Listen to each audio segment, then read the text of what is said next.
Welcome back to Slav Damethe de Provthini. Bergabung bersama kami di Rang the City Bograd adalah Profesor Jeffrey Sachs.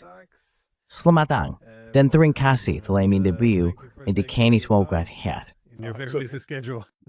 Isang betap sorber, den mat sordu tapmal per kings ti. Well, the reason I reached out to you is Alasan saya menghubungi Anda adalah karena Anda telah memberi nasihat kepada berbagai pemerintahan di seluruh dunia dan masih memiliki hubungan yang sangat baik dengan banyak pemimpin dunia. Ini menarik karena Anda baru saja menulis surat terbuka kepada Kanselir Jerman Friedrich Merz tentang tanggung jawab Jerman terhadap keamanan Eropa. Saya ingin tahu, apakah Anda bisa menjelaskan lebih lanjut beberapa argumen yang Anda sampaikan dalam surat tersebut? Arguments that you make in this letter. Absolutely, Glenn. The letter. Tentu saja, Glenn. Surat itu muncul karena Kanselir Merz hampir setiap hari menabuh genderang perang.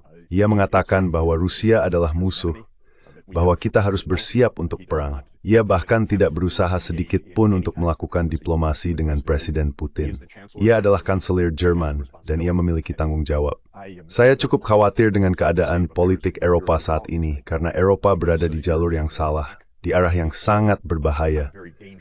Lampa pematar babas gorwanti. The Kanselir Jerman which appeared to menek situasi ini. Understanding this situation. The point of my letter is that the German. Inti dari surat saya adalah bahwa Kanselir Jerman harus memahami bahwa Jerman telah memainkan peran yang cukup besar dalam menjelang dan berlanjutnya perang di Ukraina ini. Jerman tidak bertindak dengan tanggung jawab. Dalam banyak hal, Jerman mengambil jalan yang benar-benar salah dan bertentangan dengan apa yang dikatakan para pemimpinnya.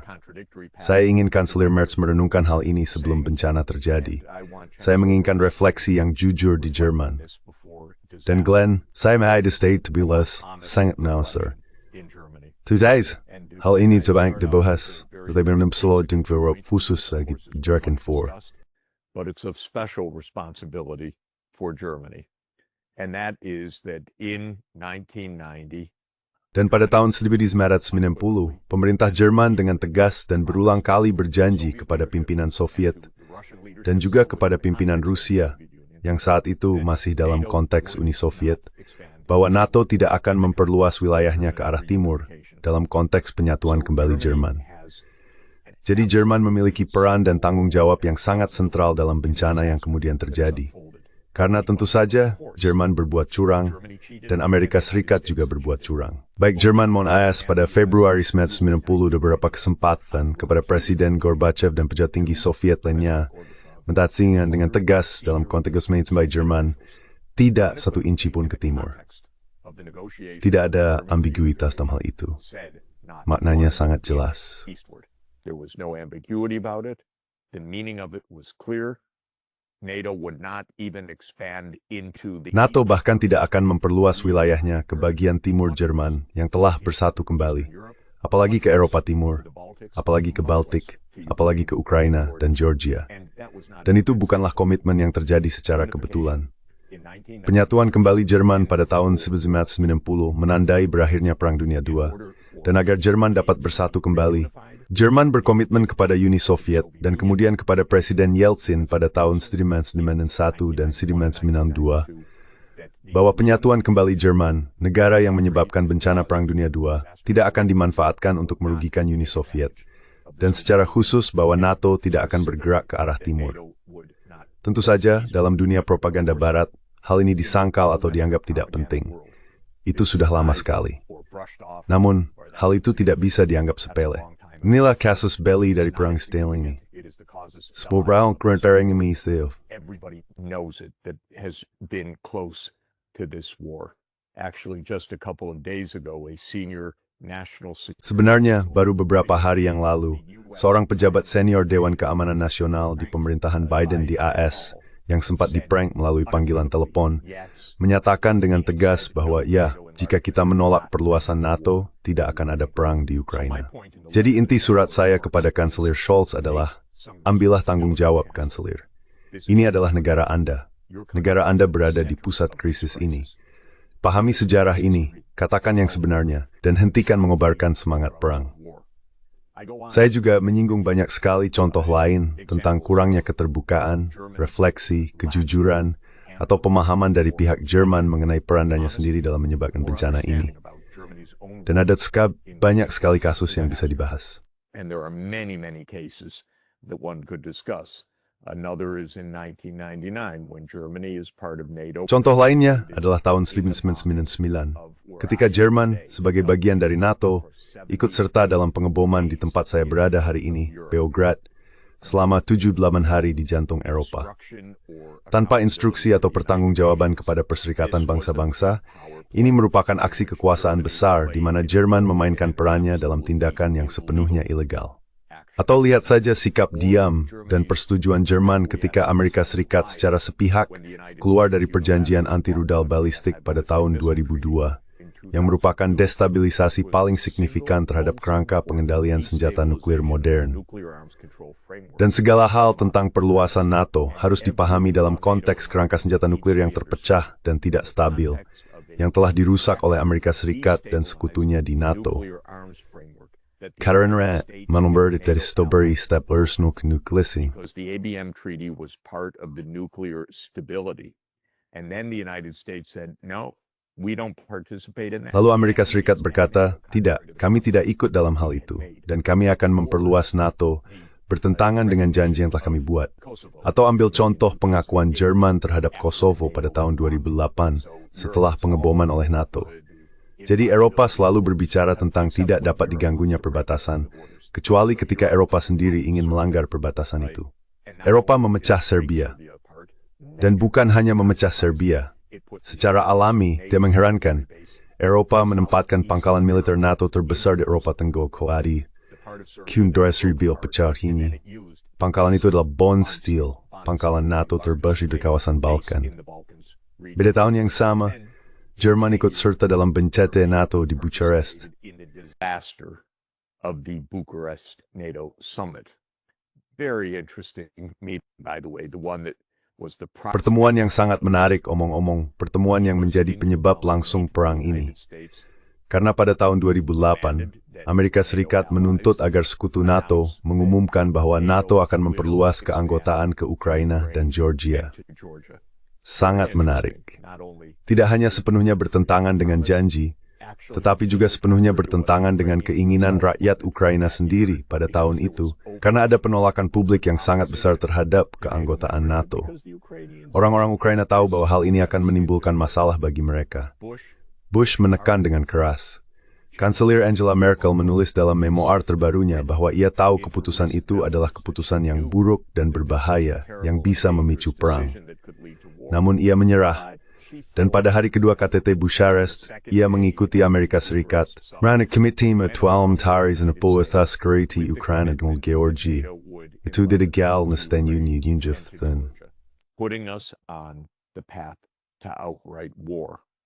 Then I remind Chancellor Merz that on February... Lalu saya mengingatkan Kanselir Merz bahwa pada 21 Februari 2014, dalam konteks pemberontakan Maidan, demonstrasi yang digerakkan, didorong, dan didanai oleh Amerika Serikat dengan berbagai cara. Jerman bersama dengan Polandia dan saya percaya juga Prancis, 3 Menteri Luar Negeri Uni Eropa, bernegosiasi dengan Presiden Yanukovych dari Ukraina bahwa dalam situasi ketidakstabilan ini, ketenangan akan dipulihkan. Pemerintahan konstitusional Presiden Yanukovych akan berlanjut, dan pemilihan umum akan diadakan pada akhir tahun 2014. Semua itu disepakati oleh Menteri Luar Negeri Jerman dan rekan-rekannya pada 21 Februari 2014. Dalam hitungan jam, para demonstran yang didukung oleh Amerika Serikat, sebenarnya para militer sayap kanan ekstrem, merebut gedung-gedung pemerintahan di Kiev dan membentuk pemerintahan di luar konstitusi, sambil berbohong mengklaim bahwa Yanukovych telah mengundurkan diri. Sementara Yanukovych dengan sangat jelas menyatakan, saya adalah Presiden Ukraina, saya sama sekali tidak mengundurkan diri.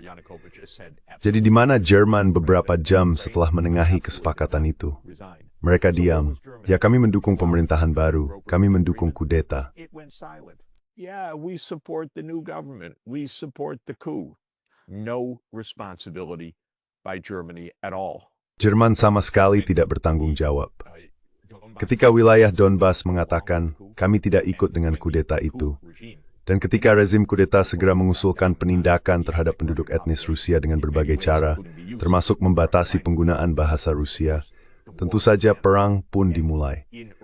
Dan pada awal tahun 2016, jadi bahkan belum setahun sejak perang ini dimulai, hampir bertepatan dengan peringatan Maidan, sedikit sebelumnya, Rusia membantu menengahi perjanjian damai yang disebut Perjanjian Minsk II. Perjanjian itu menyerukan diakhirinya permusuhan berdasarkan otonomi politik wilayah Donbas, yaitu Donetsk dan Lugansk. Dan Jerman kembali tampil. Kanselir Merkel dan Prancis mengatakan kami akan menjamin perdamaian. Perjanjian baru ini disahkan secara bulat oleh Dewan Keamanan PBB, dan Jerman serta Prancis ditunjuk sebagai penjamin dalam apa yang disebut proses Normandia. In the so-called Normandy process. They cheated once again because Mereka menipu lagi karena dalam permainan antara AS dan Ukraina ini mereka berkata, tidak, kami tidak akan memberikan otonomi kepada Donbas. Kami akan merebutnya kembali dengan kekuatan. Dan tentu saja AS membangun dengan biaya miliaran dolar pasukan 1 juta orang di Ukraina untuk tujuan itu. Apa yang dilakukan Prancis dan Jerman sebagai penjamin perjanjian Minsk II ketika Ukraina menolak melaksanakan perjanjian yang telah disahkan oleh Dewan Keamanan PBB? Jerman tidak melakukan apa-apa, tidak sepatah ta pun. Lalu ketika Kanselir Merkel ditanya tentang hal itu setelah ia meninggalkan jabatannya, ia berkata, oh ya, sebenarnya itu hanya untuk memberi waktu bagi Ukraina agar bisa memperkuat diri. Untuk banyak alasan saya tidak berpikir itu adalah niat awalnya. For a lot of reasons, I don't think that was the original intention. I think it was the weakness of Germany. Saya pikir itu adalah kelemahan Jerman, bukan karena sejak awal itu hanyalah permainan. Saya punya alasan untuk percaya bahwa Kanselir Merkel sebenarnya menganggap otonomi sebagai model yang tepat. Karena sebagian perjanjian Minsk II didasarkan pada pengaturan otonomi bagi warga etnis penutur bahasa Jerman di Italia Utara, di sebuah wilayah bernama Tirol Selatan, sesuatu yang sangat dipahami oleh Kanselir Merkel. Jadi saya tidak berpikir sejak awal dia menganggap itu permainan, tetapi dia sama sekali tidak membela perdamaian. Jadi Glenn, semua ini berarti bahwa Anda tidak akan mendengar sepatah kata pun tentang hal ini dari Kanselir Merz. Dia belum mengucapkan satu kata pun tentang akuntabilitas Jerman, tentang tanggung jawab Jerman, tentang perluasan NATO, yang sekali lagi semua orang paham merupakan alasan utama perang ini. Is the core reason for this war. He hasn't said a word about the Maidan coup that was Dia tidak mengatakan sepatah kata pun tentang kudeta Maidan yang bertentangan dengan apa yang telah dijanjikan oleh Jerman. Dia juga tidak mengatakan sepatah kata pun tentang kegagalan perjanjian Minsk II yang pelaksanaannya dijanjikan akan dijamin oleh Jerman. Jadi saya melihat situasi ini sangat berbahaya dan sama sekali tanpa refleksi dari para pemimpin yang disebut-sebut ini, yang sedang menuntun kita menuju bencana dan menuntun Eropa menuju bencana. Pasangan pemimpin Jerman inilah, Merz dan Ursula von der Leyen. Mereka saling mengenal, mereka bekerja sama erat. Dua pemimpin Jerman yang tidak mengakui, bahkan sesaat pun, tanggung jawab Jerman terhadap perdamaian atau perannya dalam membantu menciptakan situasi bencana ini. Get us into this disastrous situation. The irony though is that when Moscow Ironinya adalah, ketika Moskow mendukung penyatuan Jerman, sebenarnya ada kekuatan politik yang sangat kuat, baik di Prancis maupun di Inggris, yang tidak nyaman dengan penyatuan kembali Jerman. Beberapa bahkan menyebutnya sebagai Reich Keempat. Argumennya adalah bahwa Jerman akan mencapai dalam masa damai apa yang tidak bisa dicapainya dalam perang. Namun ketika Moskow mendukung penyatuan Jerman, Jerman justru dianggap sampai batas tertentu menusuk Rusia juga berkurang in ada kind of to embrace omnit at memerkan Eropa. Without being a piece at kami which the front that minute had 40 ringgit cium kufert. The dudu dice keyboard with polities fight block. Tadim naik. And Glenn, we know that Germany was right there at the Dan Glenn, kita tahu bahwa Jerman terlibat sejak awal dalam penipuan ini. Bukan hanya melanggar janji tegas yang telah dibuatnya, tetapi juga langsung berpendapat bahwa NATO harus diperluas, bertentangan dengan semua pernyataan yang telah disampaikan. Jadi Jerman bukan sekadar penonton yang membiarkan janjinya rusak. Negara itu adalah peserta aktif pada tahun 1993 dan 1994 sejak awal dalam membantu meyakinkan Bill Clinton, yang saat itu masih sangat kurang berpengalaman dan pada waktu itu cukup tidak berpengaruh, untuk melakukan hal yang benar-benar bencana, yaitu melanggar sebuah perjanjian diplomatik yang sangat penting. Dan seperti yang kita tahu, hal ini telah dibahas dan diperdebatkan berulang kali.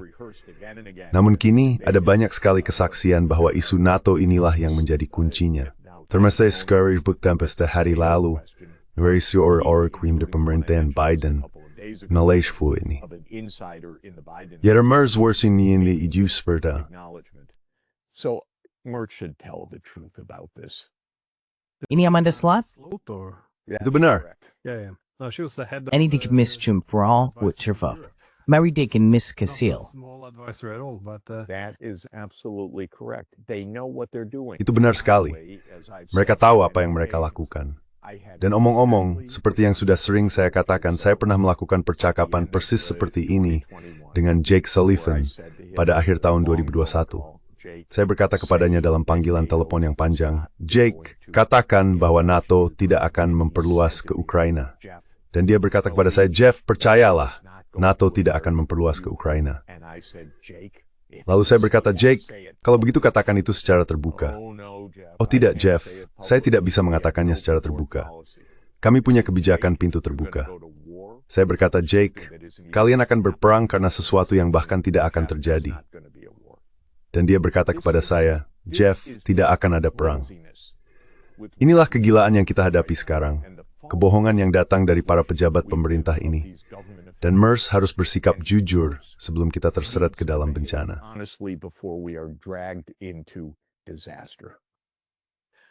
given that Germany has become one of the main authors. Mengingat bahwa Jerman telah menjadi salah satu pihak utama dalam perang ini, hal yang saya anggap sangat kuat dalam surat Anda adalah argumen bahwa keamanan Eropa harus bersifat tak terpisahkan, bahwa ini bukan sekadar narasi Rusia.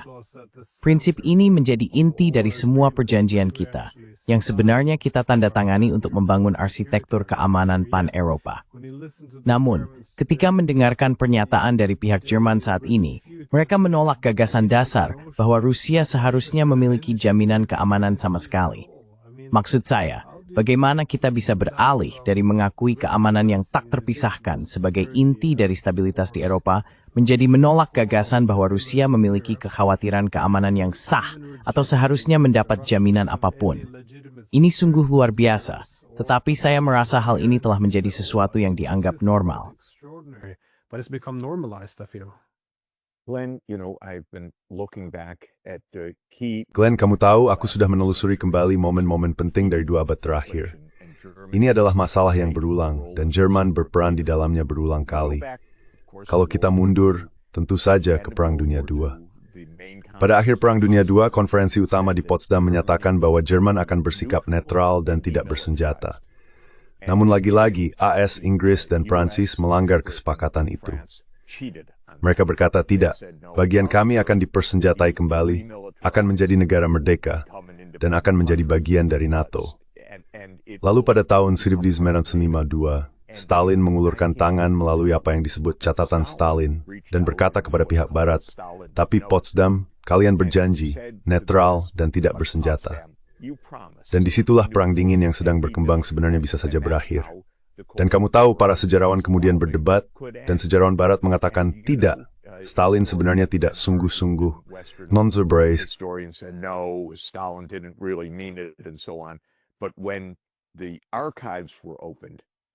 Namun ketika arsip dibuka, ternyata Stalin benar-benar bermaksud demikian, menetralkan Jerman, melucuti Jerman, dan Perang Dingin bisa berakhir. Orang yang menghalanginya adalah Adenauer, kanselir Jerman. Ia berkata, lebih baik kita terpecah daripada menjadi netral. Jadi Jerman memainkan kartu yang salah. Ia bahkan memerintahkan duta besarnya di London untuk memberitahu pejabat senior Inggris dalam sebuah catatan yang sangat rahasia, saya tidak mempercayai rakyat Jerman. Saya tidak ingin menjadi netral.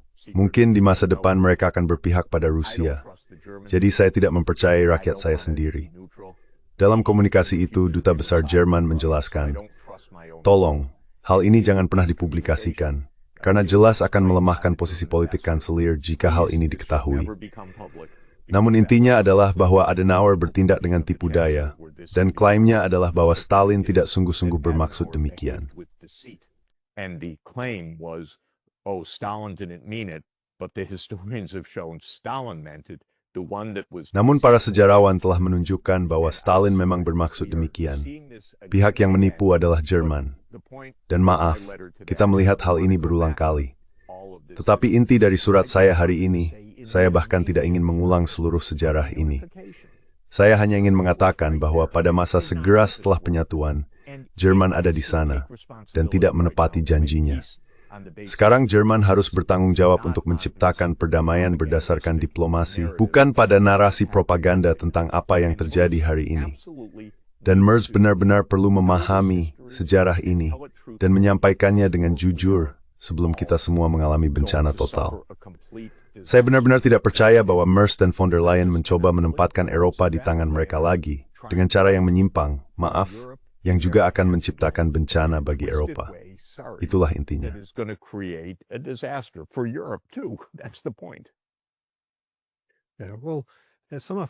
Ya, ada hal yang patut diakui dari Jerman, bahwa pada masa itu, mereka memiliki Ostpolitik yang memberikan sesuatu yang baik.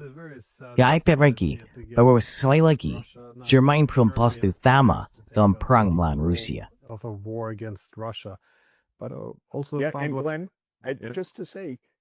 Tapi juga, hanya untuk mengatakan, kamu tahu, Willy Brandt tentu saja dengan Ostpolitiknya adalah seorang politisi yang luar biasa.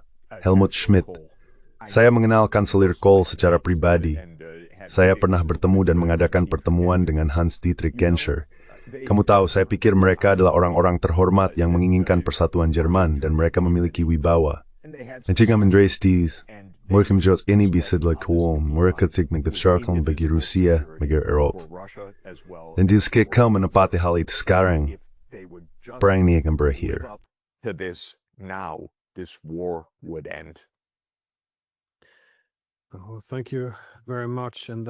Terima kasih banyak. Dan ya, satu hal terakhir, saya juga merasa sangat tertarik dengan bagian dalam surat Anda yang menekankan tentang kebenaran, bahwa kebenaran dapat mengakhiri semua permusuhan ini. Karena bukan hanya soal kita memiliki perbedaan pendapat, seperti yang sudah Anda katakan sebelumnya dengan Sullivan dalam pembicaraan kita yang lalu. Anda menyebut MERS, sekarang Macron, dan lagi MERS. Faktanya, mereka tahu persis apa yang ditakuti Rusia, apa menyebabkan perang. Masalahnya adalah mereka berbohong. Ini bukan dua argumen yang saling bersaing. Ini tentang mereka yang tidak mengatakan kebenaran. Mereka mengatakan satu hal secara pribadi dan hal lain di depan umum. Penipuan dan propaganda inilah bagian yang mengerikan dari seluruh perang ini. Sorry, Sir Hapoward berhasil membuat seseorang yang gutes taktivert spinning. You have heard not truthing berberg. Itu benar sekali. Para pelawak dan komedianlah yang harus membawa kita pada kenyataan. Itu sebuah tragedi besar. Tapi, ya saya tahu kamu di bandara, dan saya harus mengejar penerbanganmu berikutnya. Jadi seperti biasa, terima kasih banyak sudah meluangkan waktu. Terima kasih, senang bisa bersama Anda, Glenn Deason. Terima kasih banyak.